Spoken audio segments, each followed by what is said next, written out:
السلام علیکم۔ یہ زبان پہ دعاؤں کا آنا بلا وجہ تو نہیں، بس تم یقین سے مانگو، تمہارا اللہ دعاؤں کو قبول کرنے والا ہے۔ اور کیا پتہ تمہیں آخر میں وہی کچھ مل جائے جو تم اللہ سے مانگ رہے ہو، صرف اسی وجہ سے کہ تم نے صبر کیا اور دعا مانگنا نہیں چھوڑا۔ جو رب ایک ماہ صبر کرنے پہ انعام میں عید کی خوشی سے نوازتا ہے، وہ تمہارا سالوں کیا گیا صبر ہرگز رائگاں نہیں جانے دے گا۔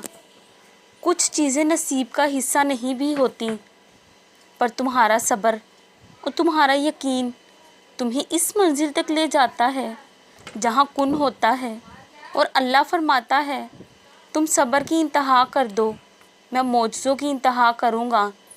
اندھیرے سے اجالے تک کا سفر کبھی آسان نہیں ہوتا۔